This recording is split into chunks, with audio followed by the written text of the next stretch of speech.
Әркімнің тақырыбымен негізгі ойын анықтаймыз. Етістіктің осы шартта қолдана аламыз, сөйлем құраймыз және талдаймыз. Тапсырмаларды орындаймыз. Үй тапсырмасына желпуіш әдісі бойынша балдар қазір үй тапсырмасын пысықтаймыз. Мына желпуішті әр қатарға таратып беремін. Бірінші бала желпуішті келесі оқушыға бір сұрақ қойып, келесі оқушыға береді. Келесі оқушы жауабын жазып, келесі оқушыға береді. Онда сұрақ қойып, келесі оқушыға таратып бере береді. Ал бастаймыз.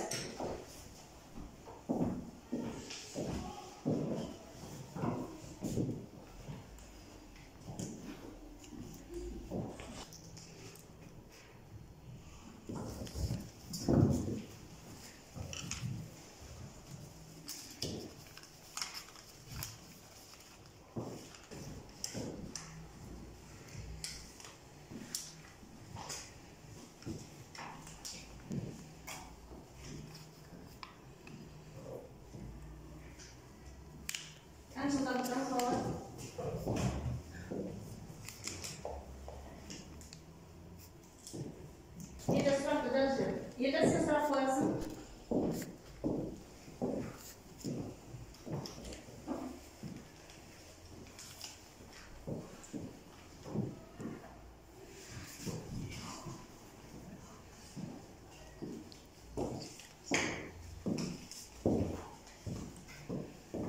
Bakın ne yapalım? Kilise sıra mı koysun?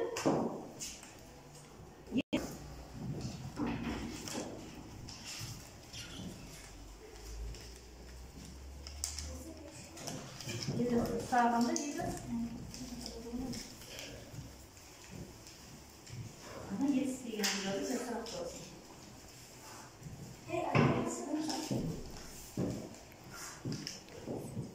Oldu mu yetisi?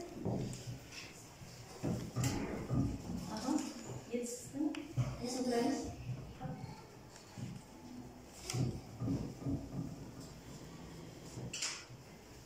Haylatar boldur.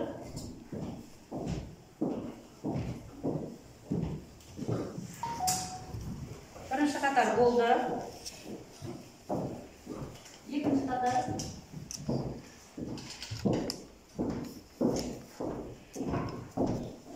Yetishlikning shartlari deyman. Yetishlikning shartlarini yozamiz. Yozaveramiz.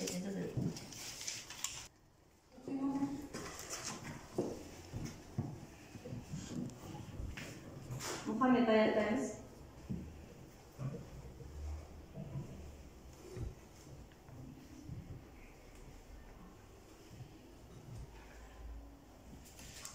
Carasında.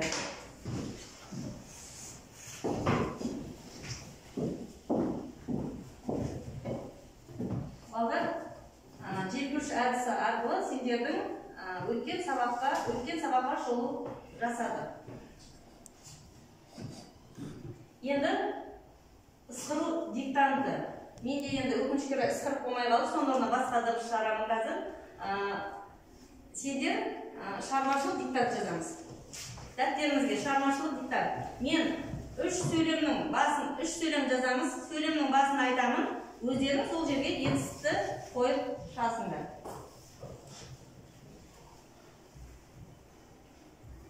Жазамыз. Бірінші сөйлем жазып алдық па? Мен мектепке етістік қойып жазамыз.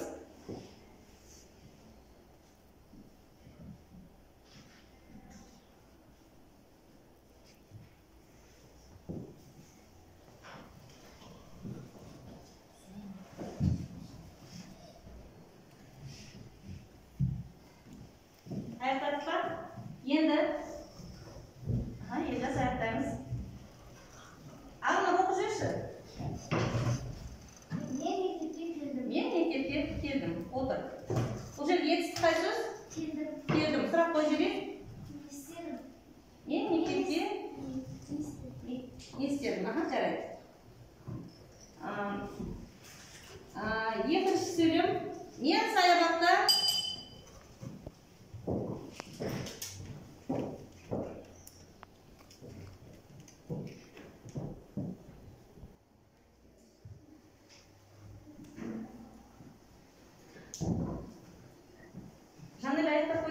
оқып жүрейік.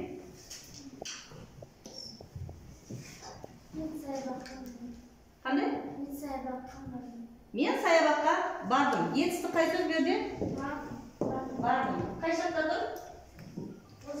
Осы шақта тұр. Енді үшінші сөйлем аяқтатып бағамыз.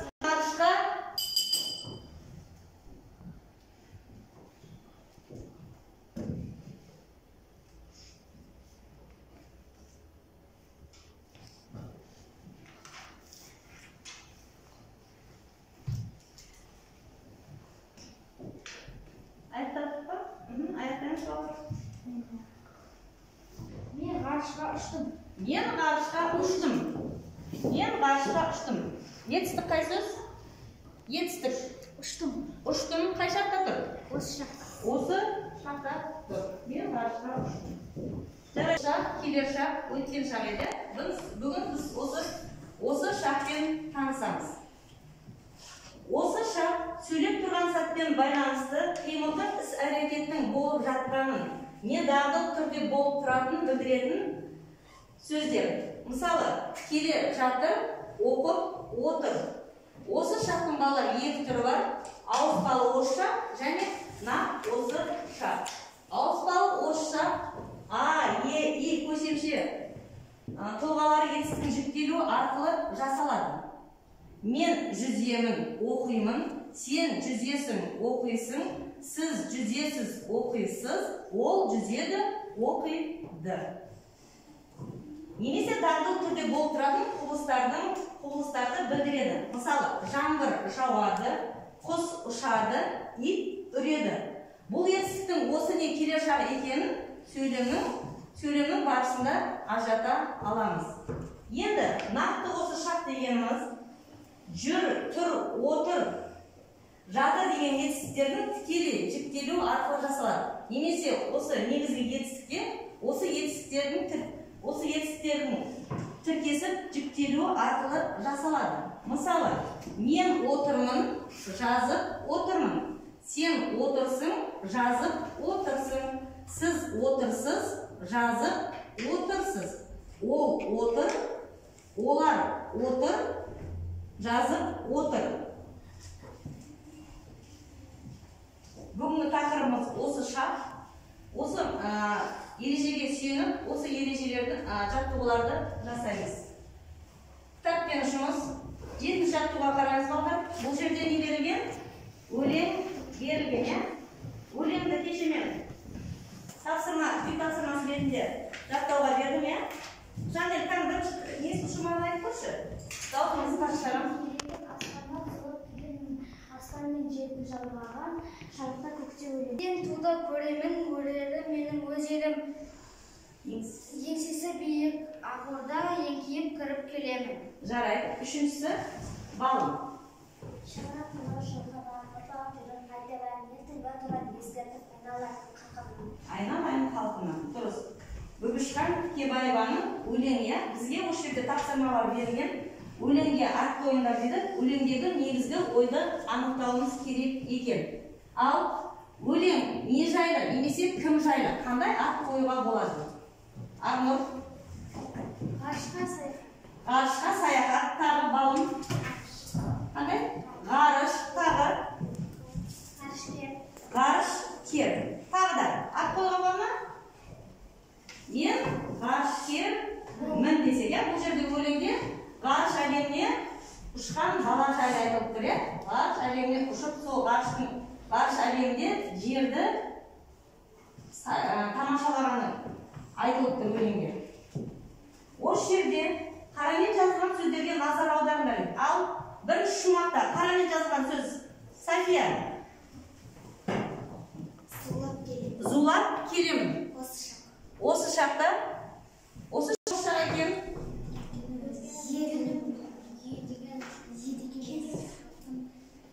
Көсемшенің жұрнағы Е, бұл жерде жаңа айтылды. Ауыспалы осы шақта тұр. Бұл жерде көсемшенің жұрнағы Е-дір. Одан кейін жіктік жалғау тұр. Қай жақта тұр? Мен келемін. Қай жақта? Қай жақта тұр? Мен келемін. Келер Қай жақтан тұр? Бірінші жақтан тұр. Мен келемін. Бірінші жақта тұр ғой. Ал екінші қарамай берген сөз. Қай сөз бірінші сөз айтайды? Көремін. Бұл жерде де ауыспалы осы шақта тұр екен, иә? Ал қайдан біліп тұрмыз ауыспалы осы шақ екен? Көсемшенің жұрнағы тұр, мін жіктік жалған тұр. Көремін, қай жақта тұр? Бірінші жақта, өте тамаша, отырамыз. Жаңдай, қарамен берілген сөздер қайсы? Еңкейіп кіріп келемін. Орнынан тұрыңыз. Еңкейіп кіріп келемін. Бұл жерде де бұл не? Осы шақтың жұрнағы, мін жіктік жалғау. Қай жақта тұр? Келемін. Қай жақта тұр балалар? Бірінші жақта тұр. Мен келемін. Ағым, дұрыс жауап берді. Балым жауап берді. Балдар барлығы жерден.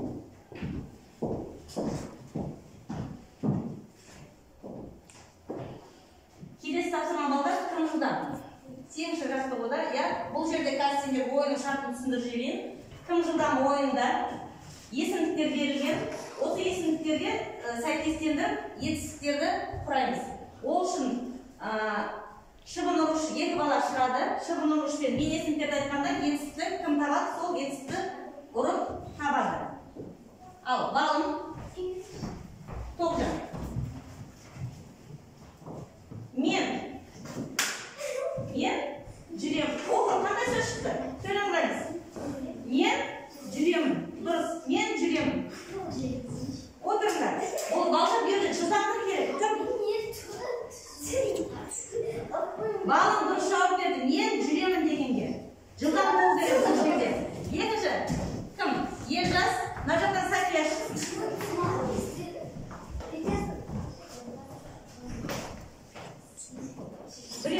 Мен әлі айтқан бұл балдар. Мен әлі айтқан жоқпын ғой.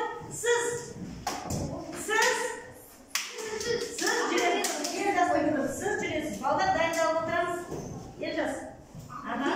Самайша. Мына жақтан. Ересман, жаңа шығады.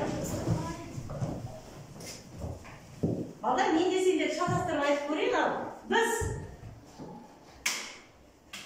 Біз не болды? Сөйлесеңіз. Біз жүрміз ба? Дұрыс, біз жүрміз. Сөйлем не болды? Біз жүрміз. Сөйлем құрап деп сөз жерде. Біз жүрміз дейміз. Тағы. Өте тамаша. Біз саябақта жүрміз. Отыр, жарайсың. Жаңа. Тағы Нұриден шығады нақадан ерасыз көрсін. Балалардың жылдамдығын көрейік. Балдар, жай орамыз. Ал, сіз жүрсіз. Ерасыл жылдан болды.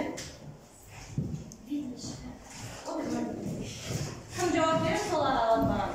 Арнұр, Мұхаммед. Ал, дайындаламыз. Ол. Айтпаймыз. Арнұр дұрыс. Арнұр жылдан болды ойында. Арнұрдың да дұрыс болды. Ал, келесі.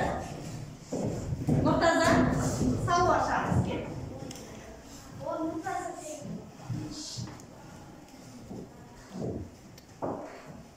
Қараңыз, сендер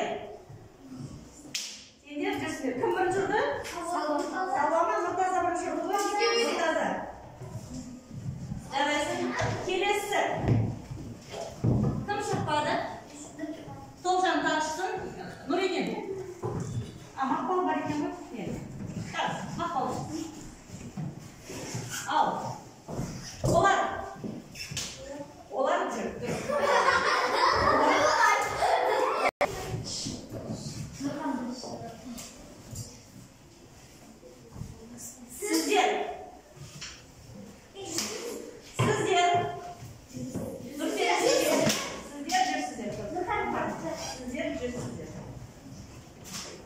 Ал балалар, осымен ойынымыз аяқталды. Кім жылдам ойыны өте тамаша. Дәптерлеріңді ашамыз, я? орындаймыз. Берілген сызбаға сәйкес сөйлем құрап жазуымыз керек екен.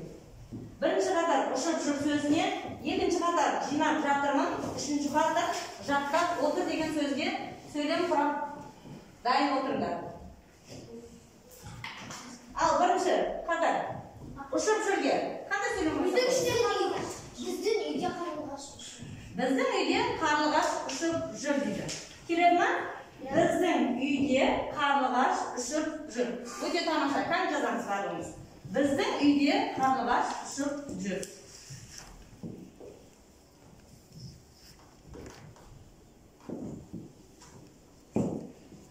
Біздің үйде қарлығаш ұшып жүр.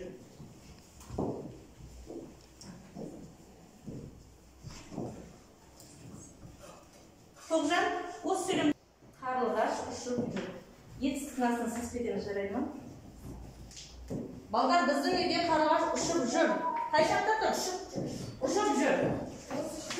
Қай шақ? Осы шақта. Тамаша, осы шақта.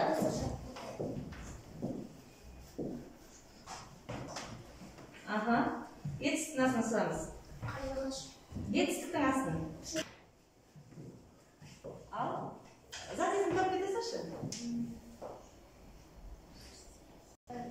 Не ұшып жүр? Дұрыс, қарлығаш ұшып жүр. Ұшып жүр. Етістіктің астына есіз балалар. Енді, екінші қатар. Жинап жатырмын. Бізде қанша сөз болу керек? 4 сөз.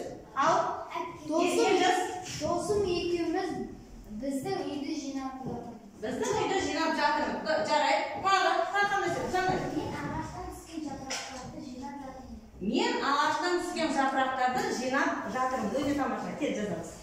Жазамыз. Мен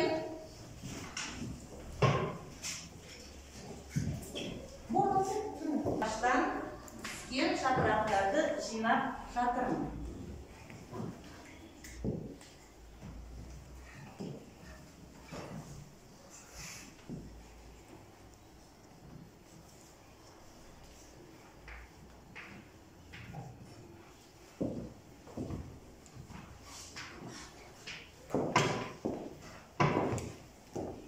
Мен ағаштан түскен жапырақтарды жинап жатырмын. Етісті сызамыз.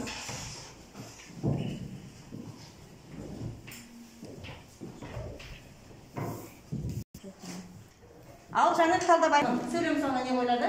Сөйлем аяқталғанса, нүкте қоямыз. Ал етісті қайсысы? Жинап жатырмын. Сұрақ қойып? Не істеп жатырмын? Бастауыш таба берші жүрді.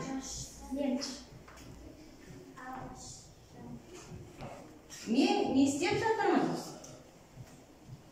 Жинап жатырмын. Тағы да бар ма? Мен жинап жатырмын. Мен не істеп жатырмын? Жинап жатырмын. Тамаша.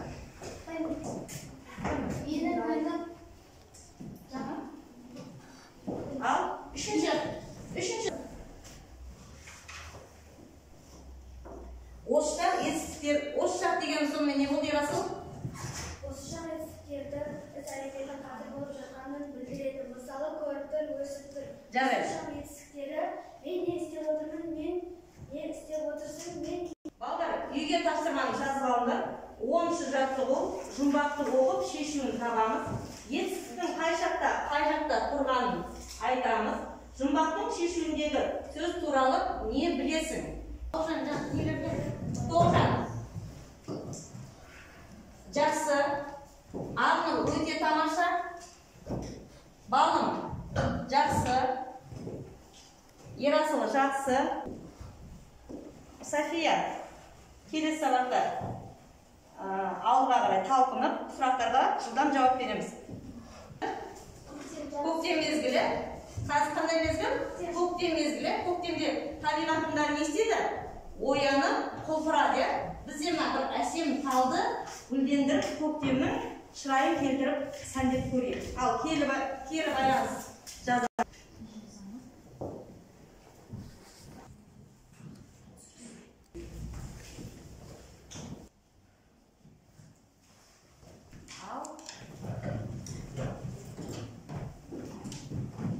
Бүгінгі